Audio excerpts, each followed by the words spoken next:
बहू कहाँ मर गई? अंदर से आवाज़। जिंदा हूँ माँ जी।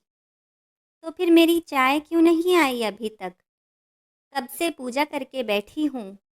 ला रही हूँ माँ जी। बहू चाय के साथ भजिया भी ले आई। सास ने कहा, तेल खिलाकर मारोगी क्या? बहू ने कहा, ठीक है माँ जी, ले जाती हूँ। सास ने कहा, रहने दे, अब बना दिया है तो खा लेती हूँ। सास ने भजिया उठाई और कहा, कितनी गंदी भजिया बनाई है तुमने। बहू, माँ जी, मुझे कपड़े धोने हैं, मैं जाती हूँ। बहू दरवाजे के पास छिपकर खड़ी हो गई। सास भजिया पर टूट पड़ी और पूरी भजिया खत्म कर दी। बहू मुस्कुराई और काम पर लग गई। दोपहर के खाने का वक्त हुआ। सास ने फिर आवाज़ लगाई, कुछ खाने को मिलेगा? बहू ने आवाज़ नहीं सुनी। सास फिर चिल्लाई, भूखे मारोगी क्या? बहू आई, सामने खिचड़ी रख दी। सास गुस्से से, ये क्या है? मुझे नहीं खानी खिचड़ी, ले जाओ। बहू ने कहा, आपको डॉक्टर ने दिन में खिचड़ी खाने को कहा है, खानी तो पड़ेगी। सास मुंह बनाते हुए, हाँ, तू मेरी माँ बन जा। बहू फिर मुस्कुराई और चली गई। आज इनके घर पूजा थी। बहू सुबह 4 बजे से उठ गई। पहले स्नान किया, फिर फूल लाई, माला बनाई, रसोई साफ की, पकवान और भोज बनाया। सुबह के 10 बज गए। अब सास भी उठ चुकी थी। बहू अब पंडित जी के साथ भगवान के वस्त्र तैयार कर रही थी। आज ऑफिस की छुट्टी भी थी। उनके पति भी घर पर थे। पूजा शुरू हुई। सास चिल्लाती, बहू ये नहीं है, वो नहीं है। बहू दौड़ी दौड़ी आती और सब करती। अब दोपहर के 3 बज गए थे। आरती की तैयारी चल रही थी। पंडित जी ने सबको आरती के लिए बुलाया और सबके हाथों में थाली दी। जैसे ही बहू ने थाली पकड़ी, थाली हाथों से गिर पड़ी। शायद भोज बनाते हुए बहू के हाथों में तेल लगा था, जिसे वो पोंछना भूल गई थी। सारे लोग तरह तरह की बातें करने लगे। कैसी बहू है, कुछ नहीं आता, एक काम भी ठीक से नहीं कर सकती, न जाने कैसी बहू उठा लाए, एक आरती की थाली भी संभाल नहीं सकी। उसके पति भी गुस्सा हो गए, पर सास चुप रही, कुछ नहीं कहा, बस यही बोल के छोड़ दिया, सीख रही है, सब सीख जाएगी धीरे धीरे। अब सबको खाना परोसा जाने लगा। बहू दौड़ दौड़ के खाना देती, फिर पानी लाती। करीब 70-80 लोग हो गए थे। इधर 2 नौकर और बहू अकेली। फिर भी वह सारा काम बहुत ही अच्छे तरीके से कर रही थी।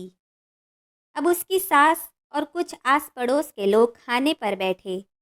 बहू ने खाना परोसना शुरू किया। सबको खाना दे दिया गया। जैसे ही पहला निवाला सास ने खाया, तुमने नमक ठीक नहीं डाला क्या? एक काम ठीक से नहीं करती, पता नहीं मेरे बाद कैसे ये घर संभालेगी। आस पड़ोस वालों को तो जानते ही हैं, वो बस बहाना ढूंढते हैं नुक्स निकालने का।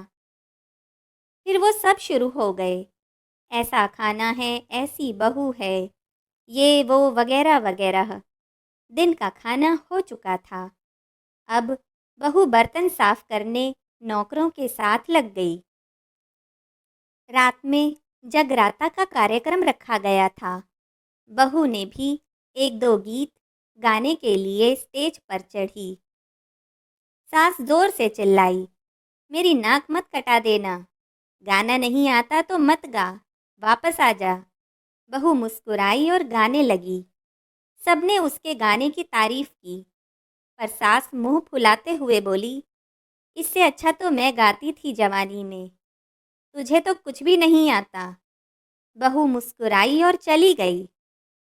अब रात का खाना खिलाया जा रहा था। उसके पति के ऑफिस के दोस्त साइड में ही ड्रिंक करने लगे। उसका पति चिल्लाता, थोड़ी बर्फ लाओ, तो सास चिल्लाती, यहाँ दाल नहीं है। फिर पति चिल्लाता, कोल्ड ड्रिंक नहीं है, पापड़ ले आओ। इधर उधर करते करते आखिर में उसके पति की शराब गिर गई उसके एक दोस्त पर और बोतल टूट गई। पति गुस्से में दो छापड़ अपनी पत्नी को लगाते हुए कहता है, जाहिल कहीं की, देख कर नहीं कर सकती, तुझे इतना काम भी नहीं आता। सारे लोग देखने लगे। उसकी पत्नी रोते हुए कमरे की तरफ दौड़ी। फिर उसके दोस्तों ने कहा, क्या यार, पूरा मूड खराब कर दिया। यहाँ नहीं बुलाया होता, हम कहीं और पार्टी कर लेते। कैसी अनपढ़ गंवार बीवी ला रखी है तूने। उसे तो मेहमानों की इज्जत और काम करना तक नहीं आता। तुमने तो हमारी बेइज्जती कर दी। अब आस पड़ोस की औरतों को और बहाना मिल गया। वो कहने लगी, देखो क्या कर दिया तुम्हारी बहू ने, कोई काम की नहीं है। मैं तो कहती हूँ अपने बेटे की दूसरी शादी करा दो, छुटकारा पाओ इस गंवार से। सास उठी और अपने बेटे के पास जाकर उसे थप्पड़ मारा और कहा, अरे नालायक, तुमने मेरी बहू को मारा। तेरी हिम्मत कैसे हुई, तेरी टांग तोड़ दूंगी। उसके बेटे के दोस्त कुछ कहने ही वाले थे कि उसकी माँ ने घुरते हुए कहा, चुप, बिल्कुल चुप, यहाँ दारू पीने आए हो, जबकि पता है आज पूजा है और तुम्हें पार्टी करनी है। कैसे संस्कार दिए हैं तुम्हारे माता पिता ने। और किसने मेरी बहू को जाहिल बोला, ज़रा इधर आओ, चप्पल से मारूंगी अगर मेरी बहू को किसी ने एक शब्द भी कहा तो।